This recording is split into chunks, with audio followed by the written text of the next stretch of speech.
गुलाम सानुद्री को अपने साथ सौंदर घर हवेली ले आता है। जैसे ही वो हवेली के अंदर कदम रखते हैं, सीढ़ियों के सामने बादशाह खड़ा नजर आता है। बादशाह को देखते ही सानुद्री के होश अलिफाड़ जाते हैं। वो खौफ के मारे पीछे छप जाती है। वो फौरन पहचान लेती है कि यही वो शख्स है जिसने कभी इसे अगवा किया था। बादशाह के चले जाने के बाद सानुद्री घबराकर गुलाम से पूछती है, गुलाम, ये कौन था? ये यहाँ क्या कर रहा है? मुझे यहाँ नहीं रहना, मुझे फौरन मेरे घर छोड़ आओ। गुलाम इसे समझाने की कोशिश करता है कि वो इतने अमीर नहीं, यही उनका घर है और ये बादशाह की हवेली है। मगर सानुद्री के इसरार पर गुलाम मजबूर हो जाता है और इसे कराची, इसके घर छोड़ आता है। गुलाम सानुद्री का बेहद ख्याल रखता है। इसकी खुलूस भरी तवज्जो देखकर सानुद्री के दिल में गुलाम के लिए मोहब्बत जाग अलिफाटेती है। कुछ दिन बाद गुलाम वापस हवेली आकर बादशाह से कहता है, बादशाह, मुझे भी तुम्हारी तरह एक लड़की से मोहब्बत हो गई है। बादशाह मुस्कुराकर कहता है, क्या बात है? मुझे इससे मिलवाओगे या नहीं? अगले दिन गुलाम खुशी खुशी बादशाह को गाड़ी में बिठाकर सानुद्री के घर ले जाता है। मगर जैसे ही सानुद्री दरवाजा खोलती है और सामने बादशाह को देखती है, इसके कदमों तले जमीन निकल जाती है। वो फौरन दरवाजा बंद कर लेती है। बादशाह अपनी मोहब्बत को सामने देखकर बेहद खुश हो जाता है और समझ लेता है कि किस्मत बार बार सानुद्री को इसके सामने ला रही है। वो खामोशी से एक खतरनाक चाल चलता है और गुलाम से कुछ नहीं कहता। अगले दिन वो अकेला सानुद्री के घर पहुंच जाता है और इसे तंग करने लगता है। सानुद्री समझ जाती है कि बादशाह अब इसका पीछा नहीं छोड़ेगा। वो गुलाम को बिलाकर रोते हुए कहती है, तुमने वादा किया था ना कि मुझे कभी अकेला नहीं छोड़ोगे। मुझसे निकाह कर लो, वरना बादशाह मुझे यूं ही तंग करता रहेगा।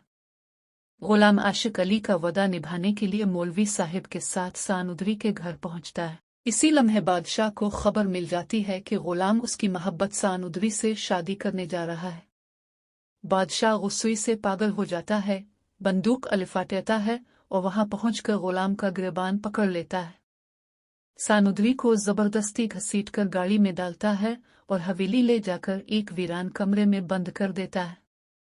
गुलाम दौड़ता हुआ आता है और बादशाह से कहता है, मैं तुम्हें सानुद्री के साथ कोई गलत हरकत नहीं करने दूंगा। जब बादशाह अपनी जिद पर कायम रहता है तो ताजो अम्मा सीधा खुर्शीद के पास जाती हैं और बताती हैं कि गिल्ली ने अपनी आखिरी सांसों में सानुद्री का हाथ गुलाम के हाथ में दिया था। यही इसकी आखिरी ख्वाहिश थी कि गुलाम और सानुद्री की शादी हो। यह सुनकर खुर्शीद, जो अब तक खामोश थी, अपनी बेटी के लिए शेरनी बन जाती है। वो ऐलान करती है, मेरी बेटी के साथ कोई जबरदस्ती नहीं कर सकता। इस हवेली ने हमें बहुत नुकसान दिया है, अब उनके हिसाब का वक्त आ गया है। वो सब के सामने खड़ी होकर कहती है, मेरी बेटी की शादी सिर्फ गुलाम से होगी।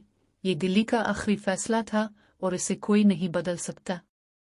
साहिब जान आग लगाने की कोशिश करते हुए कहती है, गुलाम झूठ बोल रहा है।